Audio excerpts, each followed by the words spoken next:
Welcome day student. तो last lecture में हम लोग समझ लिए थे फर्स्ट ऑर्डर रिएक्शन के ऊपर। बहुत सारे न्यूमेरिकल प्रॉब्लम किए थे, प्रैक्टिस शीट में भी न्यूमेरिकल प्रॉब्लम डाल दिए थे। आप आई होप आप लोग सॉल्व किए होंगे। चलिए आज हम लोग और फर्स्ट ऑर्डर रिएक्शन के ऊपर दो न्यूमेरिकल प्रॉब्लम देखते हैं। उसके बाद हम लोग जीरो ऑर्डर रिएक्शन समझेंगे क्या होता है। ठीक है, और उसके लिए भी इंटीग्रेटेड वेट कैलकुलेशन निकालेंगे। ठीक है, तो देखिए इस क्वेश्चन को देखिए। क्वेश्चन नंबर 1 बहुत इंपॉर्टेंट क्वेश्चन है। और क्या बोला जा रहा है, prove that after N half life, मतलब प्रूफ करना है एन हाफ लाइफ के बाद जो कंसंट्रेशन जो है, एन हाफ लाइफ के बाद जो कंसंट्रेशन है किसका, रिएक्टेंट का, वो है ए नॉट बाई टू का पावर एन।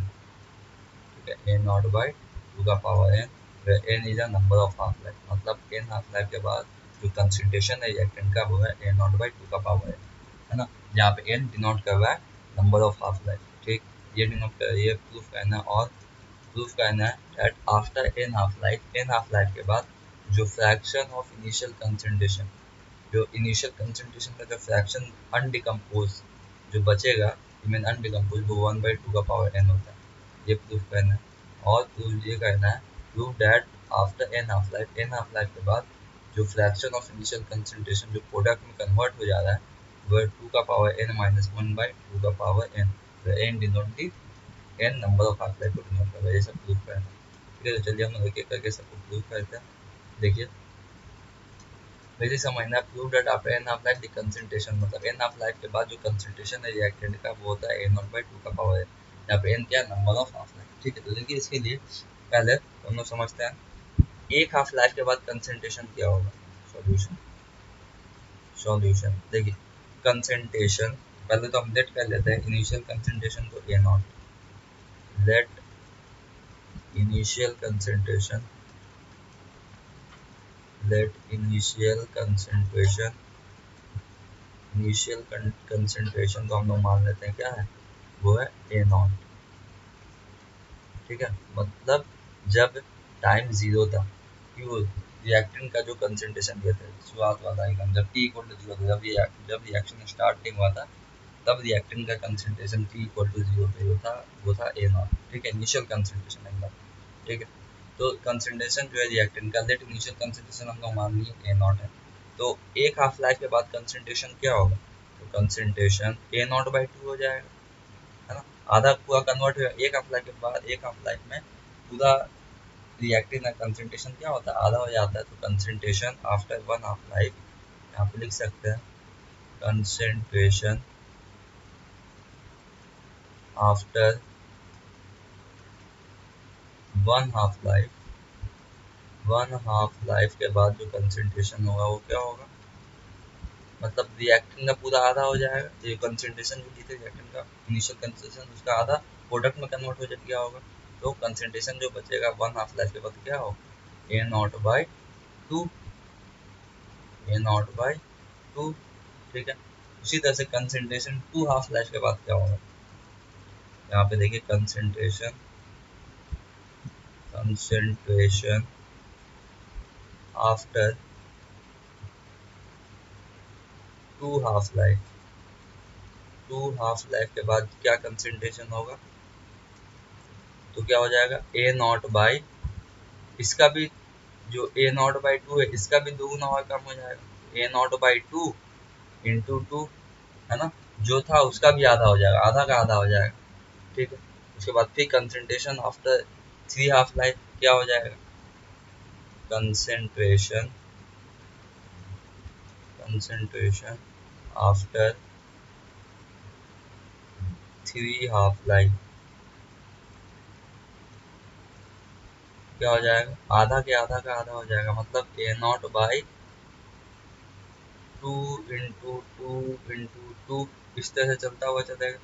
ठीक है, तो यहाँ पे देखिए तो आफ्टर एन हाफ लाइफ के बाद कंसंट्रेशन क्या होगा, उसी तरह से टू का पावर एन कर देंगे हम लोग। देखिए इसको क्या हम लिख सकते हैं, इसको देखिए क्या हम लिख सकते हैं, A naught by one half life के बाद जो कंसंट्रेशन था वो था टू का power, A naught by two का power one.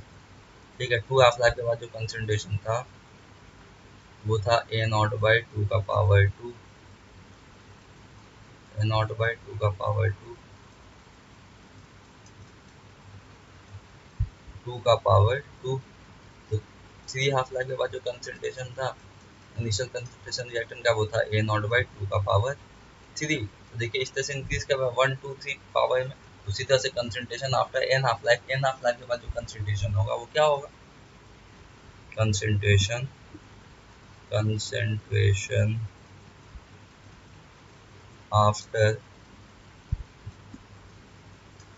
N half life, N half life के बाद जो कंसंट्रेशन होगा वो क्या होगा, ए नॉट बाई 2 का पावर एन। ठीक है, लगातार इंक्रीज के बाद तो ए नॉट बाई 2 का पावर एन। देखिए ये प्रूव हो गया। ठीक है, एन हाफ लाइफ के बाद कंसंट्रेशन जो बचेगा, कंसंट्रेशन जो होगा इसका रिएक्टेंट का वो होगा ए नॉट बाई 2 का पावर एन। ठीक है, तो ये मैं प्रूव हो गया। अब हम लोग और नेक्स्ट प्रूफ करते हैं, देखिए क्या बोला है ना। तो इस तरह से प्रूफ करना, prove that after N half life के बाद जो कंसंट्रेशन जो होगा रिएक्टेंट का होगा ए नॉट बाई 2 का पावर एन। वो हम लोग प्रूफ कर चुके हैं। अब हम लोग देखिए क्या प्रूफ करते हैं, prove that after N half life, proof करना ये कि एन हाफ लाइफ के बाद जो फ्रैक्शन ऑफ इनिशियल कंसंट्रेशन का जो फ्रैक्शन अनडिकम्पोज बचेगा वो होगा 1 बाई 2 का पावर एन। बिना डिकम्पोज मतलब बचा हुआ जो होगा वो होगा 1 बाई 2 का पावर। ये प्रूफ कर। तो देखिए, तो फ्रैक्शन ऑफ, यहाँ पे देखिए लिखते हैं, फ्रैक्शन ऑफ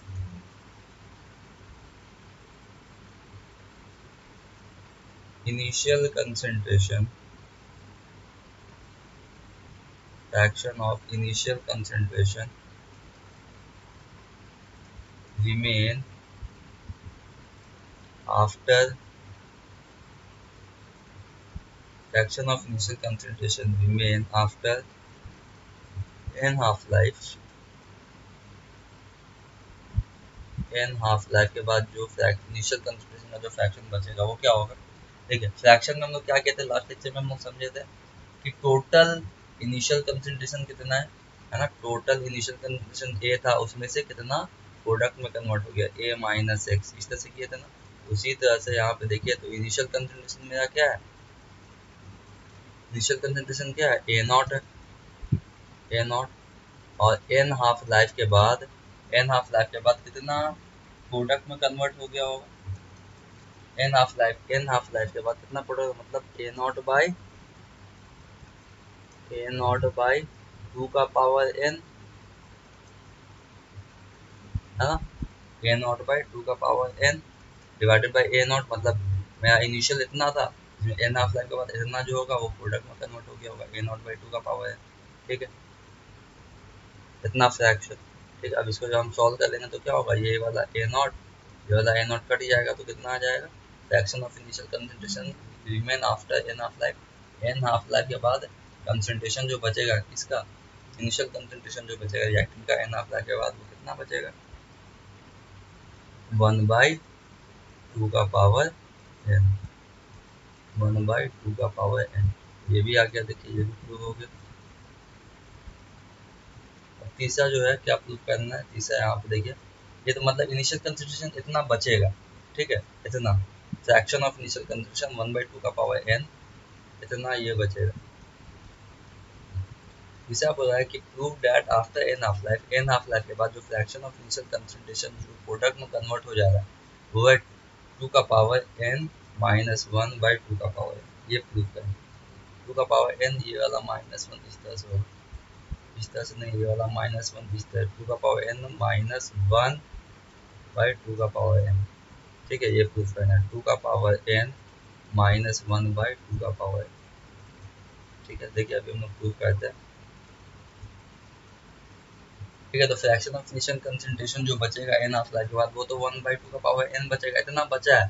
तो कितना डिकम्पोज कितना कर गया होगा, फ्रैक्शन ऑफ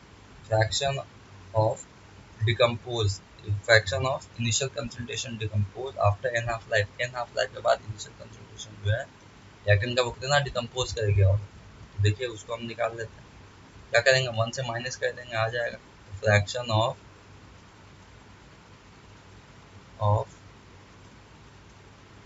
इनिशियल कंसंट्रेशन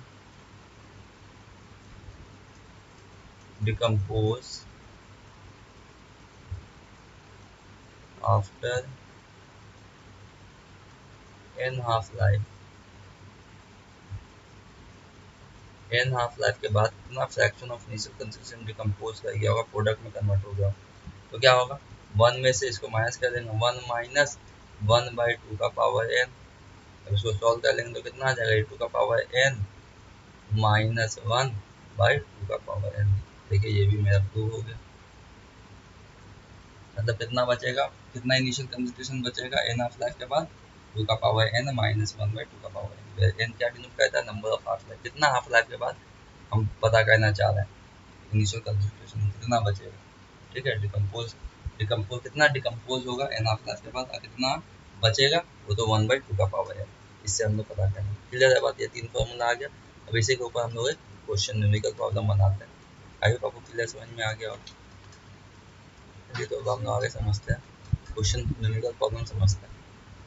चलिए देखिए ये क्वेश्चन क्या दिया हुआ है, the half life period of a chemical reaction is 12 minute, मतलब एक केमिकल रिएक्शन जिसका हाफ लाइफ पीरियड जो है वो 12 मिनट है।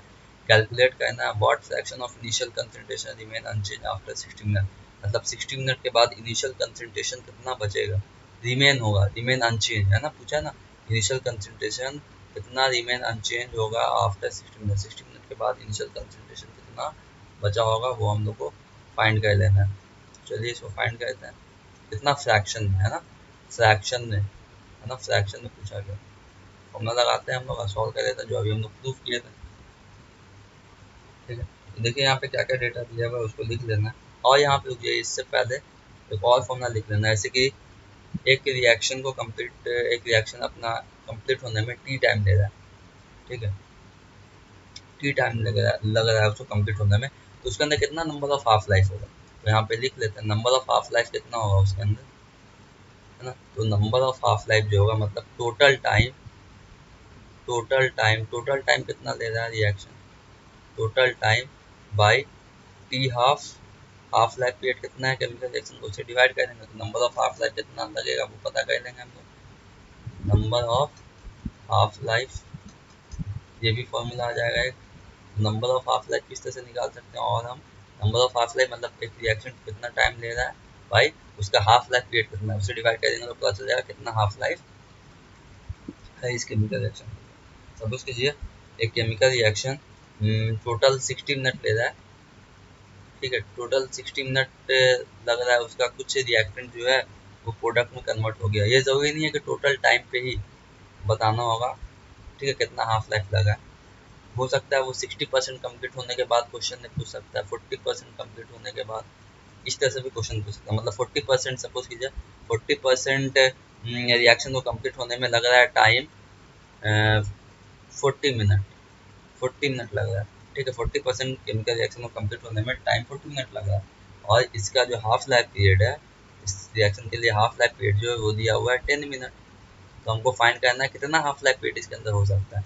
देखिए टोटल टाइम कितना लग रहा है 40% कम्प्लीट होने के लिए 40 मिनट, और हाफ लाइफ पीरियड कितना है इसका 10 मिनट, तो 10 4 जा 40 मतलब 4 हाफ लाइफ हो रहा है इसके अंदर, इस केमिकल रिएक्शन के अंदर, मतलब 40% जब वो कंप्लीट हुआ होगा तो 4 हाफ लाइफ रहा होगा, नंबर ऑफ हाफ लाइफ 4, तो इस तरह से हम लोग फाइंड कर सकते हैं। क्लियर है बात समझ में आया। हो सकता है कंप्लीट के लिए भी हो सकता, कंप्लीट रिएक्शन के लिए भी दे सकता है, और बीच में भी पूछ सकता है 40% 50% के बाद कितना हाफ लाइफ है, 30% कंप्लीट होने के बाद कितना हाफ लाइफ है, जैसे इस क्वेश्चन के अंदर देखिए, तो समझ में आ गया किस तरह से करना है सॉल्व क्वेश्चन। अब इसी क्वेश्चन को हम लोग यूज़ करते हैं, इसी फॉर्मूले को यूज़ करके यहाँ पे हम लोग निकालेंगे। देखिए क्या बोला है, the half life period of a chemical reaction is 12 minute, half life period दिया हुआ है T half 12 minute, calculate what fraction of initial concentration remain unchanged after 60 minute, 60 minute के बाद कितना फ्रैक्शन इनिशियल कंसंट्रेशन का अनचेंज रहेगा, मतलब कितना कंसंट्रेशन जो है वो क्या रहेगा, बचा हुआ रहेगा, ठीक है, वो हम लोग को फाइंड कर लेना। तो देखिए और टी हाफ तो दिया हुआ है 12 मिनट, और टी कितना है, टी जो है टाइम दे दिया कितना 60 मिनट के लिए, 60 मिनट तक ही फाइंड करना है 60 मिनट के लिए, है ना। तो हम लोग नंबर ऑफ हाफ लाइफ निकाल लेते हैं, कितना होगा नंबर ऑफ हाफ लाइफ जो होगा, इसको हम लोग सिंपली एन से डिनोट कर देते हैं, नंबर ऑफ हाफ लाइफ कितना होगा T by T half, total time कितना लग रहा है, तो टोटल टाइम जहाँ तक हम लोग को फाइंड करना है वो है 60 मिनट दिया हुआ है, और 60 को 12 से डिवाइड कर देंगे तो कितना हाफ लाइफ हो जाएगा, इतना में 5, मतलब 5 हाफ लाइफ हो जाएगा, ठीक है। तो ये तो एन का वैल्यू आ गया, ठीक है। अब फ्रैक्शन व्हाट फ्रैक्शन, अब यहाँ पे कैलकुलेट करना है what fraction of initial concentration remain after 60 minute. 60 minute के बाद कितना फ्रैक्शन ऑफ इनिशियल कंसंट्रेशन बचा हो, रिमेन हो, तो यहाँ पे फाइंड कर लेते हैं। तो फॉर्मूला क्या होगा, कितना बचा हुआ होगा, देखिए हम लोग डिराइव किए थे ना। तो fraction of initial concentration remain after N half life 1/2 का पावर एन है ना, इतना बचा हुआ होगा। तो यहाँ पे फाइंड कर लेते हैं। यहाँ पे लिखते हैं फ्रैक्शन ऑफ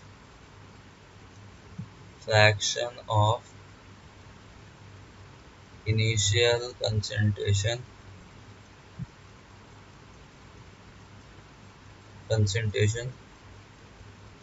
remain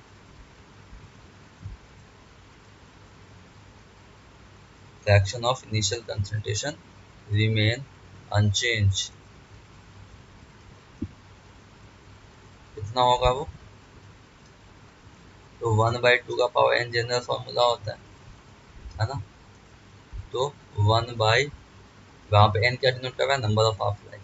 1/2 का पावर एन, एन का वैल्यू कितना है 5, यहाँ पे पुट कर देंगे 5। तो 1/2 का पावर 5 कितना होता है 1/32। मतलब इतना फ्रैक्शन, और फ्रैक्शन कंसंट्रेशन कितना अनचेंज होगा, तो 1/32। इतना इनिशियल कंसंट्रेशन क्या होगा, रिएक्टेंट का बचा हुआ होगा, ठीक है, अनचेंज रहेगा। अच्छा, तो कितना डिकम्पोज कर गया होगा, तो वहाँ पे 1 माइनस कर देंगे। यहाँ पे इसको, तो ये यहाँ तक तो मेरा आंसर आ गया, ये तो पूछा है, यहाँ तक पूछा है। अब कितना डिकम्पोज किया ये नहीं पूछा, तो उसको भी देख लेते हैं। तो fraction of initial concentration decompose है ना, कितना डिकम्पोज किया हुआ, तो उसको भी फाइंड कर लेते हैं हम लोग। तो फ्रैक्शन ऑफ इनिशियल कंसंट्रेशन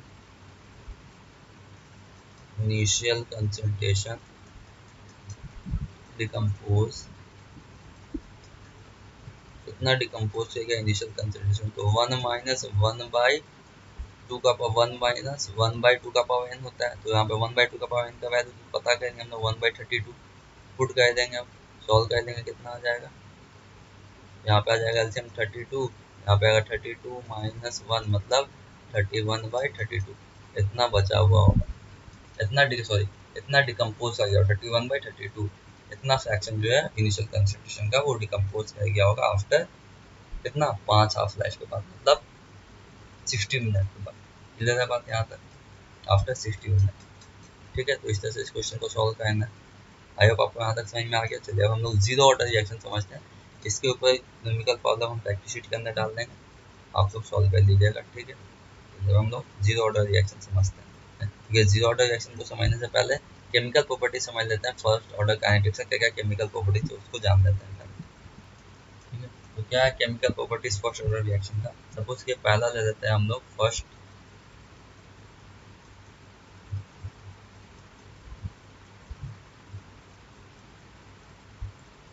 ए से पी एक रिएक्शन को डिनोट किया जा रहा है, A to P, A reactant P product बना रहा है। ठीक है, इसका रेट क्या होगा, तो जानते हैं हम लोग dx/dt इज इक्वल टू क्या आएगा, एक रेट कांस्टेंट के, और फर्स्ट ऑर्डर रिएक्शन में क्या होगा, फर्स्ट ऑर्डर रिएक्शन सिर्फ एक रिएक्टेंट टर्म के ऊपर डिपेंड करता है, तो के इंटू ए का पावर कितना 1। ठीक है, ये आएगा।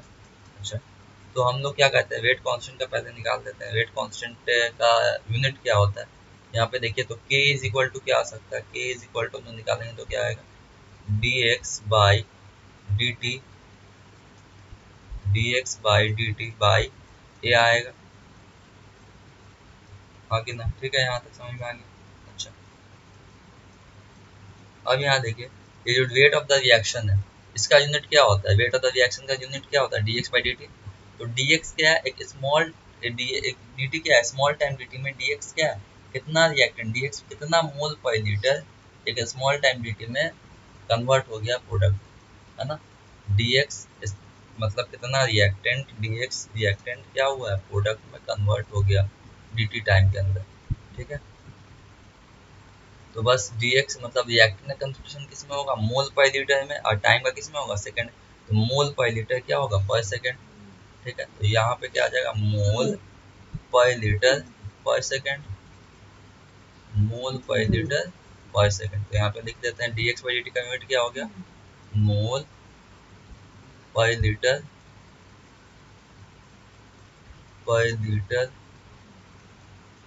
पर सेकेंड। अच्छा, नीचे वाला जो कैपिटल ए है ये, इसका भी मतलब ये भी कंसंट्रेशन दिया हुआ है, ए का कंसंट्रेशन है, तो ये कंसंट्रेशन तो हमेशा किसमें रिप्रेजेंट करते हैं, मोल पर लीटर के अंदर। यहाँ पे भी क्या लिखेंगे, मोल, ये मोल पर लीटर में होगा। ठीक है, यहाँ से देखिए ये मोल से मोल कट गया, ये लीटर इनवर्स से लीटर इनवर्स कट गया, क्या बचा सेकंड इनवर्स। तो रेट कांस्टेंट का यूनिट क्या होता है फर्स्ट ऑर्डर रिएक्शन के अंदर, सेकंड इनवर्स, है ना। तो यूनिट ऑफ के in first order reaction is second inverse, ये भी लिख सकते हैं हम। यहाँ पे लिख लेना है यूनिट ऑफ के, की का यूनिट है मतलब वेट कांस्टेंट जिसको हम लोग बोलते हैं, वेट कांस्टेंट, यूनिट ऑफ के ये मतलब यूनिट ऑफ के मतलब वेट कांस्टेंट का जो यूनिट है द फर्स्ट ऑर्डर रिएक्शन,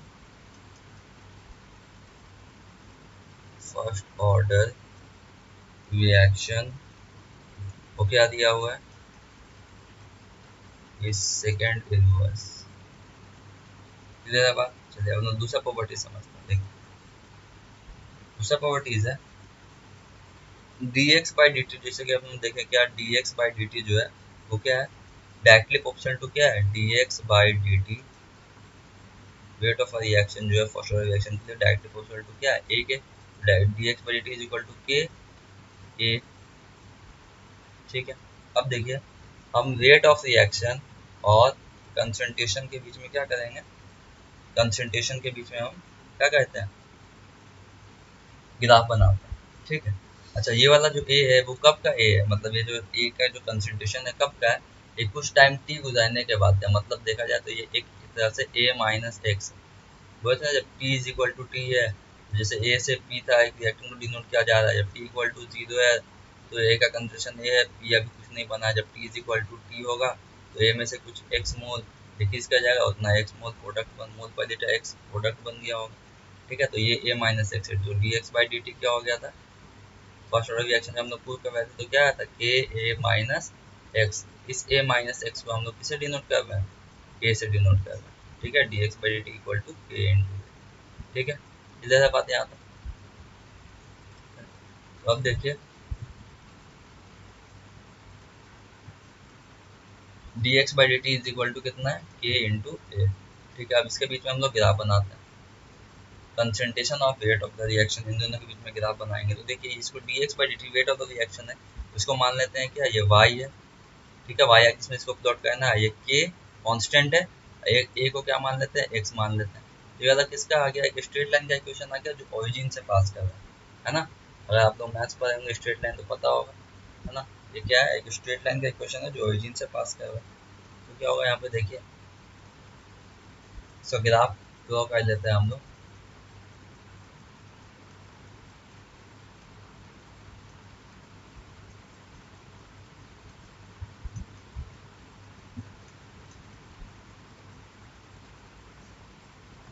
देखिए हम वाई एक्सिस की तरफ ले लेते हैं, वाई एक्सिस के जब तरफ है D X by D T मतलब वेट ऑफ रिएक्शन, और एक्स एक्सिस की तरफ है कंसंट्रेशन, एक्स एक्सिस की तरफ क्या है, कंसंट्रेशन, कंसंट्रेशन। ठीक है, तो इसका ग्राफ कैसे आएगा, straight line passing through origin, मतलब कुछ इस तरह ग्राफ है। क्लियर है बात। चलिए हम लोग तीसरा प्रॉपर्टी समझते हैं।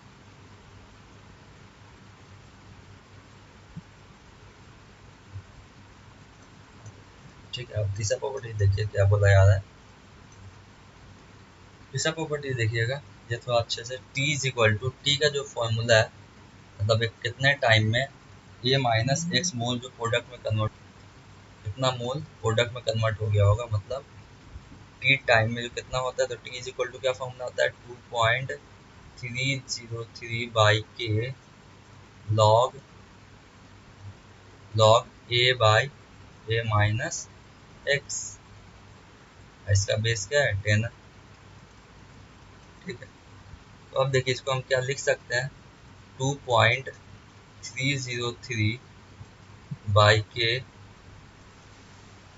2.303 बाई के लॉग बेस 10। ए क्या है? इनिशियल कंसंट्रेशन, इसको डिनोट करते हैं ए नॉट से, इनिशियल कंसंट्रेशन। और ए माइनस एक्स क्या है? कुछ टाइम टी गुजरने के बाद का कंसंट्रेशन, तो इसको हम लोग सिंपली ए से डिनोट कर देते हैं, जो अभी हम लोग किए थे ऊपर में ना यहाँ पे। ठीक है, तो अब देखिए यहाँ पे टी का फॉर्मूला क्या आ जाएगा, T is equal to 2.303 by K log base 10 A naught by A naught by A. ठीक है, अब इसको क्रॉस मल्टीप्लाई करके सॉल्व करेंगे तो क्या आएगा, देखिए यहाँ पे आ जाएगा के टी, इससे मल्टीप्लाई होगा, के टी इससे मल्टीप्लाई होगा, 2.303 नीचे आ जाएगा। तो यहाँ पे आएगा क्या, लॉग, इस तरह से अगर लिखेंगे लॉग, लिखेंगे बेस 10, यहाँ पे क्या है A naught concentration of air time 0 by concentration of air time कुछ टाइम गुजरने के बाद, टी टाइम गुजरने के बाद, equal to K T by 2.303, ये आ गया। अच्छा, अब देखिए ये लॉग का प्रॉपर्टीज होता है ना, लॉग बेस 10 कुछ भी हो, ए बाई बी दिया हुआ है, तो इसको क्या हम लिख सकते हैं, लॉग ए माइनस लॉग बी, इस तरह से लिख सकते हैं। तो उसी तरह से यहाँ पे क्या हम लिख सकते हैं, लॉग बेस 10 यहाँ पे हो गया ए नॉट माइनस लॉग 10, कितना हो गया, ए इज इक्वल टू कितना आ गया, के टी बाई 2.303। ठीक है यहाँ तक। अच्छा, अब यहाँ पे क्या कर देंगे, इस लॉग लॉग ए को उठा करके इधर लेके चले आते हैं, इसको उठा करके इधर लेके चले आए। ठीक है, हमको ग्राफ बनाना है लॉग ए वर्सेस टी के बीच में। ठीक है, लॉग ए वर्सेस टी के बीच में ग्राफ बनाना है। तो जब हम लोग इंटरचेंज करेंगे जो दो जगह को, तो क्या आएगा, देखिए यहाँ पे आ जाएगा लॉग ए नॉट, अब बेस 10 लिखते हैं, लगातार लिखते हैं, log A naught minus minus K T by 2.303 is equal to log base 10 A. ठीक है यहाँ तक। अब इसको थोड़ा अरेंज करके अगर लिखेंगे तो क्या लिख सकते हैं, log A is equal to minus K T by 2.303 plus log A naught, है ना, ए कंडीशन जब टाइम 0 था। ठीक है, अच्छा, अब देखिए ये वाला कुछ इक्वेशन आ गया, हमको लॉग ए वर्सेस टी का ग्राफ बनाना है। यहाँ पे देखिए तो ये वाला कुछ इस तरह इक्वेशन है, y is equal to minus M X plus C, negative slope है, एम क्या डिनोट कर रहा है, स्लोप को डिनोट कर रहा है, मतलब स्लोप क्या है, नेगेटिव। हम लोग बना लेते हैं इसके पीछे का ग्राफ।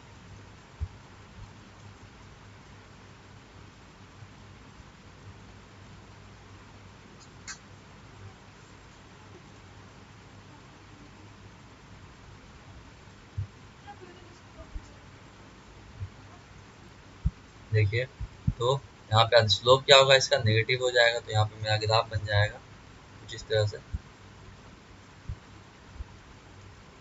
ठीक है, यहाँ पे y एक्सिस में क्या है, log a, ये log a किसको डिनोट कर रहा है, generally log a minus x को डिनोट कर रहा है ना, मतलब कुछ टाइम t के बाद कितना रिएक्टेंट का इनिशियल कंसंट्रेशन बचा होगा, है ना। तो इसको क्या, इसको थोड़ा अच्छे से देखिएगा तो ये कुछ इस तरह से डिनोट कर रहा होगा, log a माइनस एक्स इसको डिनोट कर रहा होगा,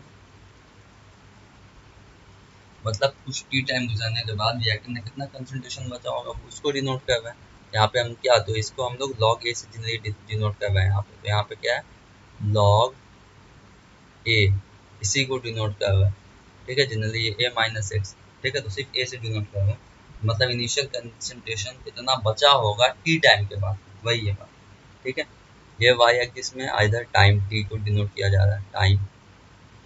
ठीक है, देखिए स्लोप क्या होगा इसका, माइनस क्या है, देखिए स्लोप क्या, माइनस के बाई 2.303, ये मेरा स्लोप है इसका। है ना। तो किस तरह से ग्राफ बनेगा, इसे ग्राफ बनेगा किस तरह से, नेगेटिव स्लोप डाउनवर्ड, इस तरह से ग्राफ बनेगा, ठीक है। और स्लोप कितना है मेरा, तो देखिए यहाँ पे जो स्लोप है, यस यहाँ पे जो स्लोप आया है, स्लोप है यहाँ पे लिख लेंगे, स्लोप जो आया है क्या है, -k/2.303। तो ये था लॉग ए वर्सेस टाइम का, ठीक है।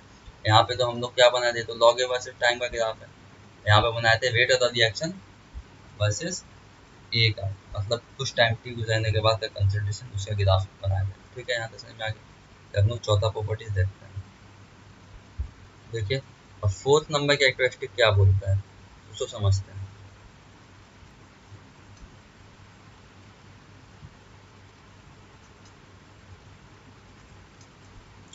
ठीक है, तो टाइम कितना, जितना जो फॉर्मूला था हम लोग का फर्स्ट ऑर्डर रिएक्शन का, वो टाइम का क्या फॉर्मूला था, मतलब एक टाइम टी में कितना कितना मोल पर लीटर रिएक्टेंट का प्रोडक्ट में कन्वर्ट हो गया होगा, उसका कितना टाइम का क्या फॉर्मूला था, E = 2.303/k log a/a-x, ठीक है, ये फॉर्मूला था।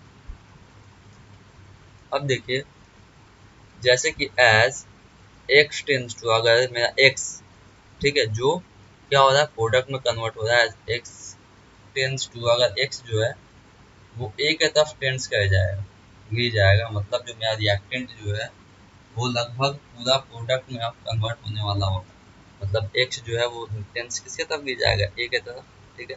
जो चेंज हो रहा है, जो प्रोडक्ट में कन्वर्ट हो रहा है, x में प्रोडक्ट में कन्वर्ट हो रहा है ना रिएक्टेंट से, वो अगर a के तरफ पहुंच जाए, मतलब पूरा खत्म होने वाला है इनिशियल कंसंट्रेशन, वो पूरा प्रोडक्ट में कन्वर्ट होने वाला है, ये वाला टाइम। इस केस में क्या होगा, जब x a के तरफ गिरेगा, तो देखिए यहाँ पे जैसे पुट करेंगे a-0। अब कोई भी चीज़ जब जीरो से डिवाइड होता है तो उसको क्या आता है, कोई भी चीज़ जब जीरो से डिवाइड होता है तो उसका कितना वैल्यू आता है, इनफाइनाइट आता है वैल्यू। देखिए तो यहाँ पर टाइम कितना आ जाएगा, जैसे x a के तरफ टेंड करेगा तो टाइम किसके तरफ टेंड कर जाएगा, टाइम टेंड्स टू इनफाइनाइट, है ना। तो फर्स्ट ऑर्डर रिएक्शन जो होता है वो कंप्लीट नहीं होता है। यहाँ से यही बात पता चलता है कि x जो होगा अगर a के तरफ टेंड करेगा, मतलब जो प्रोडक्ट में मेरा कन्वर्ट हो रहा है इनिशियल कंसंट्रेशन, वो अगर पूरा पूरा कंसंट्रेशन अगर कन्वर्ट होने के पास अगर पहुंच जाए, मतलब अगर पूरा इनिशियल कंसंट्रेशन प्रोडक्ट में कन्वर्ट होने के टाइम में पहुंच जाए, तो ये पॉसिबल नहीं है। इसके लिए इनफाइनाइट टाइम कितना चला जाएगा, इनफाइनाइट तक, मतलब ये फर्स्ट ऑर्डर रिएक्शन जो होता है वो कभी कंप्लीट नहीं होता है। तो यहाँ से यही बात पता चला, तो यहाँ पे लिख लेते हैं, a first order reaction, a first order reaction, एक first order reaction never completed, complete नहीं होता, नेवर कंप्लीटेड, क्लियर है बात। चलिए हम लोग फिफ्थ कैरेक्टरिस्टिक समझते हैं, फिफ्थ प्रॉपर्टी क्या है, देखिए। ये देखिए, इन फर्स्ट ऑर्डर रिएक्शन जो हाफ लाइफ पीरियड जो होता है फर्स्ट ऑर्डर रिएक्शन के लिए, वो हाफ लाइफ पीरियड जो होता है, हाफ लाइफ पीरियड क्या होता है फर्स्ट ऑर्डर रिएक्शन का, वो होता है 0.693/k। तो क्या हाफ लाइफ पीरियड जो है फर्स्ट ऑर्डर रिएक्शन का, वो इनिशियल कंसंट्रेशन के ऊपर डिपेंड कर रहा है, नहीं कर रहा है ना, नहीं ना कर रहा है। तो क्या होगा, इसका ग्राफ कैसे बनेगा, वो आप तो बना दिएगा, एकदम इजी ग्राफ बनेगा, कांस्टेंट ग्राफ बनेगा, है ना, पैरेलल टू एक्स एक्सिस। तो यहाँ पे देखिए हम कुछ लाइन लिख रहे हैं, in a first order reaction the half life period is independent on initial concentration. ये वाला लाइन लिख सकते हैं क्या यहाँ पे, इन अ, ना, तो यहाँ पे देखिए लिख दिया, इन फर्स्ट ऑर्डर रिएक्शन जो हाफ लाइफ पीरियड जो होता है वो इंडिपेंडेंट होता है इनिशियल कंसंट्रेशन के ऊपर। इसका मतलब दैट इज क्या हम लिख सकते हैं, जो टी हाफ जो है वो इनिशियल कंसंट्रेशन से कुछ इस तरह से प्रोपोर्शनल है, ए का पावर 1 - 1 मतलब 0, इस तरह से लिख सकते हैं ना, ए का पावर 1 - 1 मतलब 0, ए का पावर 0 मतलब क्या हो गया 1, मतलब कांस्टेंट है, डिपेंड नहीं कर रहा, इस तरह से रिप्रेजेंट कर सकते हैं। अब हमको ग्राफ बनाना है, तो ग्राफ बना लेते हैं, टी हाफ का 0.693/k कांस्टेंट, क्या है ये कांस्टेंट वैल्यू है, इसका ग्राफ किस तरह से बनेगा,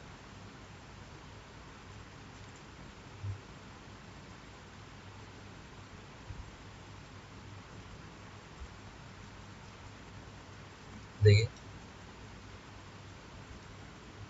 तो यहाँ पे हम half life period Y axis में क्या लेंगे, टी हाफ, ठीक है, और एक्स एक्सिस में क्या लेंगे, कंसंट्रेशन, एक्स एक्सिस में क्या ले लेंगे, कंसंट्रेशन मतलब ए, ठीक है। ऐसा ग्राफ टी हाफ का तो वैल्यू कांस्टेंट है, मतलब हाफ लाइफ पीरियड तो इनिशियल कंसंट्रेशन के ऊपर डिपेंड ही नहीं करता, तो इसका ग्राफ क्या है, कुछ इस तरह से straight line parallel to x axis, मतलब लाइन स्ट्रेट होगा जो एक्स एक्सिस से क्या है, पैरेलल है। बस हो गया, यहाँ तक खत्म। क्लियर है बात? आई होप आपको सब केमिकल कैरेक्टरिस्टिक समझ में आ गया होगा, पांचों केमिकल कैरेक्टरिस्टिक। अब हम लोग जीरो ऑर्डर रिएक्शन समझते हैं। ठीक है, आई होप क्लियर होगा बात यहाँ तक, आप लोग अच्छे से इसको नोट कीजिएगा।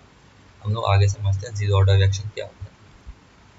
तो चलिए समझते हैं जीरो ऑर्डर रिएक्शन क्या होता है। ठीक है, तो एक ऐसा केमिकल रिएक्शन जिसका जिसका रेट जो होता है रिएक्शन का, एक ऐसा केमिकल रिएक्शन जिसमें वेट जो होता है रिएक्शन का वो इनिशियल कंसंट्रेशन, मतलब कंसंट्रेशन, रिएक्टेंट कंसंट्रेशन के ऊपर डिपेंड ही नहीं करता है।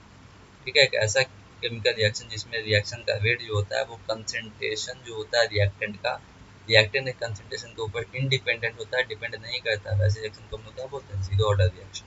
ठीक है, तो जीरो ऑर्डर रिएक्शन किसको बोलते हैं, एक ऐसा केमिकल रिएक्शन जिसमें रेट ऑफ द रिएक्शन जो है वो रिएक्टेंट के कंसंट्रेशन के ऊपर डिपेंड नहीं करता है, उसको हम लोग बोलते हैं जीरो ऑर्डर रिएक्शन। तो एग्जांपल लिख लेते हैं, एक जीरो ऑर्डर रिएक्शन का एग्जांपल है ना, तो एग्जांपल हो गया decomposition of ammonia on gold surface, है ना। अमोनिया जब गोल्ड सरफेस पे डिकम्पोज करता है तो वो जीरो ऑर्डर रिएक्शन को फॉलो करता है ना। तो decomposition of ammonia, decomposition of ammonia on gold surface, ये हो गया इसका एग्जांपल। किस तरह लिखेंगे, तो देखिए दो मोल अमोनिया गैस डिकम्पोज करेगा, किस तरह टूटेगा, यहाँ पर लिख देते हैं नाइट्रोजन गैस और 3 मोल हाइड्रोजन गैस, इस तरह से ब्रेक डाउन हो। क्लियर है? जब हम लोग इसके लिए इंटीग्रेटेड इक्वेशन निकालते हैं, ठीक है, क्या आता है इसके रेट कांस्टेंट का इक्वेशन। ठीक है, तो देखिए लेट ए से P represent a zero order reaction, A से पी एक जीरो ऑर्डर रिएक्शन को रिप्रेजेंट कर रहा है। रिएक्शन ये started with initial concentration of A का जो इनिशियल कंसंट्रेशन से स्टार्ट हो रहा है एज अ कितना इनिशियल कंसंट्रेशन ए, है ना, स्मॉल ए मोल पर लीटर, एक स्मॉल टाइम dt में dx मोल पर लीटर जो है रिएक्टेंट का वो प्रोडक्ट में कन्वर्ट होगी। तो हम लिख लेते हैं, तो पहले तो लिख लेते हैं रेट ऑफ रिएक्शन क्या होगा, है ना। जैसे कि एक स्मॉल टाइम dt में क्या हो रहा है, dx मोल रिएक्टेंट का प्रोडक्ट में कन्वर्ट हुआ है, तो क्या आएगा, रेट ऑफ द रिएक्शन जो होगा वो क्या आएगा, dx बाई dt होगा, है ना। देखिए बस, तो rate of the reaction dx by dt हो गया। यहाँ पे हम लोग सॉल्व कर लेते हैं, तो यहाँ पे पता है हमको रेट ऑफ रिएक्शन जो है वो क्या है, रेट ऑफ रिएक्शन, रिएक्शन का जो रेट है, रेट ऑफ रिएक्शन वो है मेरा dx by dt, dx by dt। ठीक है, ए से पी जीरो ऑर्डर रिएक्शन को डिनोट कर रहा है। जब t इक्वल टू जीरो था तो ए का कंसंट्रेशन था स्मॉल ए, प्रोडक्ट अभी बना नहीं है। जब t is equal to t था तो ए का क्या होगा, x मोल डिक्रीज कर गया होगा रिएक्टेंट का, उसमें से x मोल क्या बन गया होगा, प्रोडक्ट में कन्वर्ट हो गया होगा। ठीक है, यहाँ तक। फॉर जीरो ऑर्डर रिएक्शन के लिए, जीरो ऑर्डर रिएक्शन तो रिएक्टेंट के कंसंट्रेशन के ऊपर डिपेंड ही नहीं करता है, तो यहाँ पे लिख सकते हैं for zero order reaction, for zero order reaction, और जीरो ऑर्डर रिएक्शन जो है मेरा वेट ऑफ द रिएक्शन क्या है, वो इंडिपेंडेंट होता है किस पे, रिएक्टेंट कंसंट्रेशन पे। तो हम क्या लिख सकते हैं, dx by dt is directly proportional to a minus x का पावर जीरो। किसी भी चीज का पावर जीरो क्या होता है, कॉन्स्टेंट टर्म देता है 1, है ना, मतलब इंडिपेंडेंट डिपेंड नहीं कर रहा। तो यहाँ से आगे हम लिख सकते हैं dx by dt is equal to, एक प्रोपोर्शनलिटी का साइन हटाएंगे तो क्या आएगा, कांस्टेंट आएगा, इसको हम बोलते हैं k। ठीक है, तो ये आ गया। इसको क्या कहते हैं, क्रॉस मल्टीप्लाई कर देते हैं तो क्या आ जाएगा, dx इज इक्वल टू, अच्छा तो k क्या है यहाँ पे, रेट कांस्टेंट है किसका, जीरो ऑर्डर रिएक्शन के लिए, dx आ जाएगा क्या, फिर k dt आ जाएगा। ठीक है, अब इंटीग्रेट कर देंगे दोनों साइड में, तो क्या होगा, इंटीग्रेटिंग बोथ साइड, इंटीग्रेट कर देंगे यहाँ पे, integrating both side, integrating both side, क्या आएगा, integration of dx is equal to k, तो कांस्टेंट बाहर आएगा इंटीग्रेशन से, इंटीग्रेशन dt। तो dx का इंटीग्रेशन क्या होता है, x, k, टाइम का इंटीग्रेशन क्या होगा t, और एक कांस्टेंट आ जाता है जिसको हम मान लेते हैं, दोनों इंटीग्रेशन का कांस्टेंट आई मान लेते हैं। वेयर आई क्या है, इंटीग्रेशन कांस्टेंट है ना। Where I is integration constant, integration constant, I क्या है, इंटीग्रेशन कांस्टेंट। क्लियर बात है यहाँ पर। तो अब देखिए, व्हेन, जब t का वैल्यू क्या था, 0, जब t इक्वल टू 0 था तो x क्या होगा, x भी क्या होगा, 0 होगा। जब t इक्वल टू 0, जब टाइम 0 था तो रिएक्टेंट का कुछ रिएक्टेंट प्रोडक्ट में कन्वर्ट ही नहीं हुआ होगा। जब टाइम 0 रहा होगा तो रिएक्टेंट तो प्रोडक्ट में कन्वर्ट ही नहीं होगा, मतलब x का वैल्यू भी 0, रिएक्टेंट का कुछ अमाउंट भी प्रोडक्ट में कन्वर्ट नहीं हुआ होगा, तो x का वैल्यू 0। यहाँ पे हम जैसे पुट करेंगे सब डेटा तो क्या आएगा, x का वैल्यू 0, फिर t का वैल्यू 0, मतलब i का वैल्यू क्या आएगा, तो i का वैल्यू भी हमको क्या मिलेगा, इंटीग्रेशन कांस्टेंट का वैल्यू क्या मिलेगा, 0 मिलेगा। तो क्या हम यहाँ से लिख सकते हैं, जैसे अब यहाँ पे i का वैल्यू 0 पुट कर देंगे तो x is equal to kt आ जाएगा, x is equal to kt, है ना, x is equal to kt। तो यहाँ पे रेट कांस्टेंट का फॉर्मूला क्या आ जाएगा, और टाइम का दोनों तरह से देखेंगे तो रेट कांस्टेंट का फॉर्मूला आ जाएगा x by T. Rate constant का फॉर्मूला क्या आ जाएगा, x बाई टी, और t का टाइम के रिस्पेक्ट में देखेंगे तो t इज इक्वल टू क्या आ जाएगा, x बाई के, t इज इक्वल टू क्या आ जाएगा, x बाई के। x क्या डिनोट कर रहा है, मतलब रिएक्टेंट में से कितना प्रोडक्ट में कन्वर्ट हुआ होगा, रिएक्टेंट में से x मोल पर लीटर क्या हुआ है, प्रोडक्ट में कन्वर्ट हो गया, ठीक है। तो x बाई के ये आ गया मेरा कितने टाइम में x मोल प्रोडक्ट, x मोल पर लीटर प्रोडक्ट में कन्वर्ट हो गया, ठीक है। ये वाला रेट कांस्टेंट के टर्म में आ गया, ठीक है। ये आ गया मेरा जीरो ऑर्डर रिएक्शन के लिए, जीरो ऑर्डर रिएक्शन के लिए ये फॉर्मूला आ गया जीरो ऑर्डर के लिए। अच्छा, अब हाफ लाइफ इसका निकाल लेते हैं, तो हाफ लाइफ क्या होगा, half life for zero order reaction, है ना। हाफ लाइफ पीरियड क्या होगा जीरो ऑर्डर रिएक्शन के लिए, उसको हम निकाल लेते हैं। जब t, when t is equal to t half, जब टाइम क्या होगा, आधा हो गया होगा, हाफ लाइफ पीरियड के बराबर हो गया होगा, तो x जो है वो क्या हो गया, a/2 के बराबर हो गया होगा, मतलब इनिशियल कंसंट्रेशन का आधा जो है वो प्रोडक्ट में कन्वर्ट हो गया होगा, ठीक है। तो इस केस में क्या टी हाफ हम लिख सकते हैं, टी हाफ क्या होगा, हाफ लाइफ पीरियड जो होगा वो क्या होगा, एक्स जगह पे a/2 पुट करेंगे, एक्स जगह पे a/2 पुट कीजिएगा तो क्या आएगा, a/2 क्या आएगा, ये आ गया मेरा हाफ लाइफ पीरियड किसका, जीरो ऑर्डर रिएक्शन। देखिए हाफ लाइफ पीरियड जो है जीरो ऑर्डर रिएक्शन का, वो इनिशियल कंसंट्रेशन ऑफ रिएक्टेंट के ऊपर डिपेंड कर रहा है। यहाँ पे टी हाफ जो है वो डायरेक्टली प्रोपोर्शनल हो गया इससे, इनिशियल कंसंट्रेशन ऑफ रिएक्टेंट, मतलब हाफ लाइफ पीरियड जो होता है फर्स्ट ऑर्डर रिएक्शन का, वो हाफ लाइफ पीरियड जो होता है फर्स्ट ऑर्डर रिएक्शन का वो इनिशियल कंसंट्रेशन के ऊपर डिपेंड नहीं करता है, लेकिन जीरो ऑर्डर का हाफ लाइफ पीरियड जो होता है वो इनिशियल कंसंट्रेशन के ऊपर डिपेंड करता है, ठीक है। क्लियर है बात यहाँ तक। चलिए अब हम लोग जीरो ऑर्डर रिएक्शन का भी केमिकल कैरेक्टरिस्टिक, मतलब कैरेक्टरिस्टिक जो है इसका समझते हैं क्या है। यहाँ पे मेंशन कर देते हैं के क्या है, के इज रेट कांस्टेंट, यहाँ पे के क्या है, रेट कांस्टेंट, रेट कांस्टेंट। यहाँ पर भी मेंशन कर दे के क्या है, के इज रेट कांस्टेंट, के क्या है, रेट कांस्टेंट है इसका फॉर जीरो ऑर्डर रिएक्शन के लिए, ठीक है। चलो हम लोग इसका केमिकल प्रॉपर्टी, केमिकल कैरेक्टरिस्टिक समझते हैं क्या क्या है, जैसे फर्स्ट ऑर्डर रिएक्शन का भी समझे उसी तरह से जीरो ऑर्डर रिएक्शन का भी करते हैं, ठीक है। तो पहला जो केमिकल कैरेक्टरिस्टिक है वो फर्स्ट वाला हम लोग देखते हैं क्या है, dx by dt, मतलब रेट ऑफ द रिएक्शन जो है वो क्या होगा, dx by dt rate of the reaction जो है क्या भी हम लोग देखे थे, जीरो ऑर्डर रिएक्शन के लिए जो रेट ऑफ द रिएक्शन था वो इक्वल टू क्या आ रहा था, के आ रहा था, क्योंकि वो रेट ऑफ द रिएक्शन जो होता है जीरो ऑर्डर रिएक्शन का वो रिएक्टेंट के कंसंट्रेशन के ऊपर डिपेंड नहीं करता है, तो dx by dt is equal to क्या था, के था। तो जीरो ऑर्डर रिएक्शन के लिए जो है वो के का जो यूनिट होगा for zero order reaction, unit of के जो है वो क्या है, मोल पर लीटर पर सेकेंड, ठीक है। For zero order reaction, zero order reaction के लिए, for zero order reaction unit of rate constant, unit of के का मतलब क्या है, unit of rate constant, rate constant का जो यूनिट है इज मोल पर लीटर पर सेकेंड इज मोल। देखिए dx क्या है, रिएक्टेंट कंसंट्रेशन, तो रिएक्टेंट कंसंट्रेशन क्या होगा, मोल पर लीटर में होगा, टाइम का किस में होगा, सेकंड में होगा। ठीक है, तो मोल पर लीटर पर सेकेंड, और इस तरह से भी लिख सकते हैं मोल पर लीटर इनवर्स सेकेंड इनवर्स।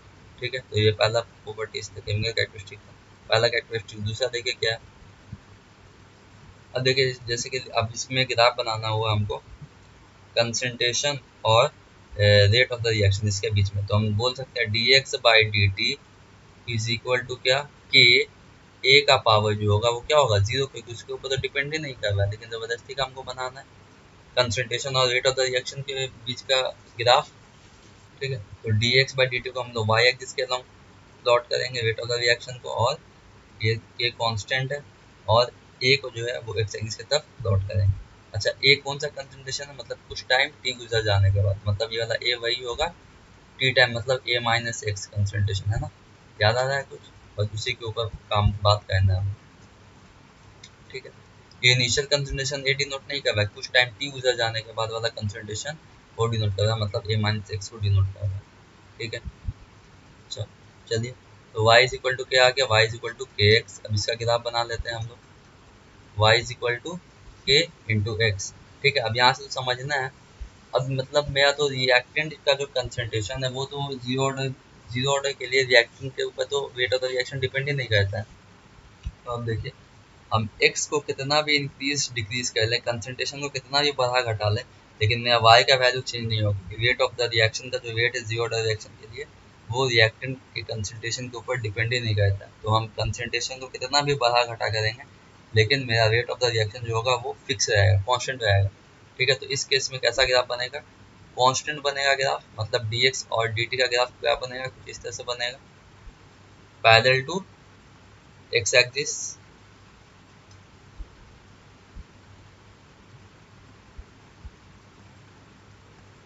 यहाँ पे बना लेते हैं, यहाँ पे dx बाई डी टू कितने लेते हैं, along y एक्सिस की तरफ रेट ऑफ द रिएक्शन, और along x एक्सिस की तरफ कंसंट्रेशन। तो dx by D T along y axis है, और कंसंट्रेशन जो है मेरा वो क्या है, along x एक्सिस है, डिनोट करेंगे कंसंट्रेशन। ठीक है, तो रेट ऑफ द रिएक्शन तो इंडिपेंडेंट ही होता है कंसंट्रेशन के ऊपर, जीरो ऑर्डर रिएक्शन के ऊपर, इसका जो ग्राफ बनेगा वो क्या होगा, कांस्टेंट ग्राफ बनेगा, जो एक्स एक्सिस से क्या होगा, पैरेलल होगा। ठीक है, तो ये आ गया। तीसरा प्रॉपर्टी देखिए क्या होता है, तीसरा केमिकल प्रॉपर्टीज है, केमिकल कैरेक्टरिस्टिक भी बोलेंगे हम लोग, वो है देखिए टाइम का फॉर्मूला क्या होता है, टी इज इक्वल टू क्या आ गया, जीरो ऑर्डर रिएक्शन के लिए जो टाइम का फॉर्मूला जिसमें से एक्स मोल रिएक्टेंट का प्रोडक्ट में कन्वर्ट हो गया होगा, उस केस में टाइम का फॉर्मूला होता है t is equal to x by k, weight constant.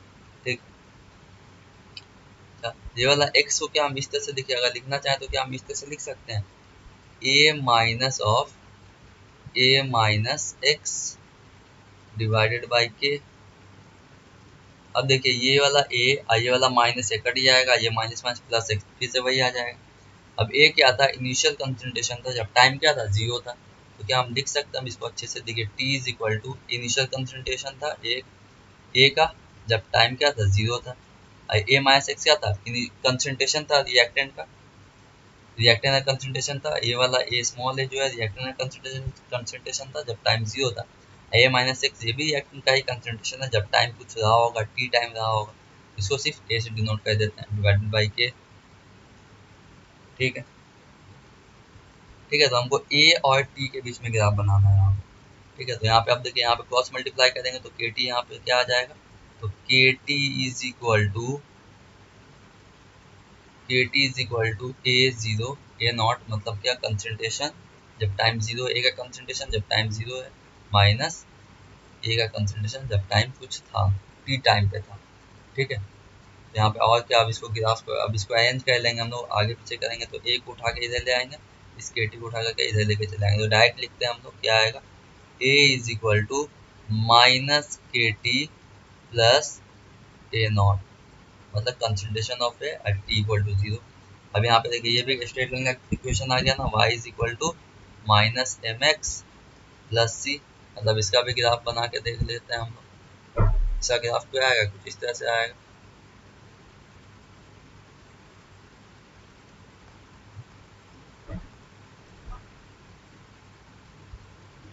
ये y axis, x axis, y axis की तरफ हम लोग कंसंट्रेशन ले लेते हैं, कंसंट्रेशन को वाई एक्सिस की तरफ लेंगे, ठीक है।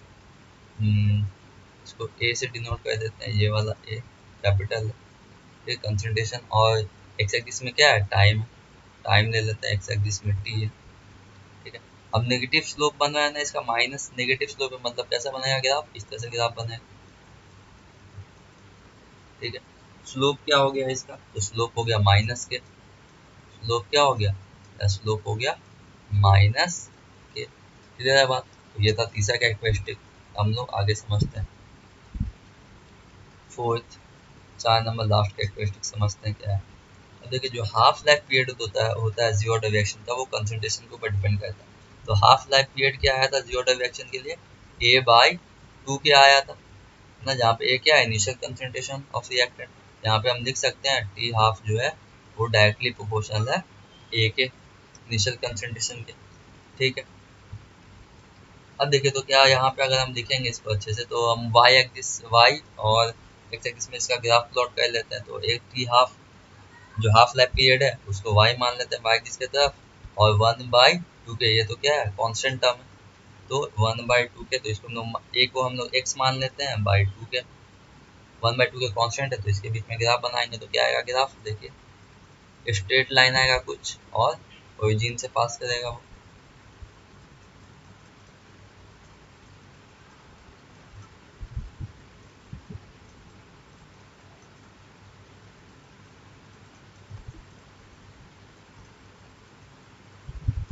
देखिए,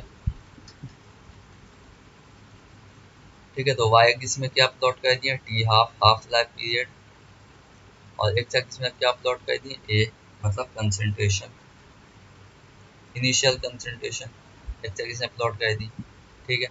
अब 1/2 के तो क्या कांस्टेंट है, देखिए half life period directly proportional to A है, y is equal to X, है ना, और एम ले लेंगे, अगर y is equal to M X आ जाएगा, m का वैल्यू क्या है 1/2 के, क्या है m है, यहाँ पे m क्या है 1/2 के कांस्टेंट, जो स्लोप हम लोग बोलेंगे इसको, मतलब ये क्या है स्ट्रेट लाइन का ग्राफ बनना है जो ओरिजिन से पास कर रहा है, यानी इसका ग्राफ क्या है कुछ इस तरह से बनेगा, straight line passing through origin, straight line passing through origin, ये वाला। इसका स्लोप क्या हो गया, तो स्लोप आ गया मेरा 1/2 के, ठीक है, 1/2 times of weight constant, clear. I hope आपको यह लेक्चर समझ में आ गया होगा, ठीक है। नेक्स्ट लेक्चर में हम लोग सेकेंड ऑर्डर रिएक्शन समझेंगे। तो आज के लेक्चर में हम रखते हैं इतना ही। प्रैक्टिस शीट के अंदर हम कुछ क्वेश्चन डाल देंगे, वहाँ से आप प्रैक्टिस कीजिएगा।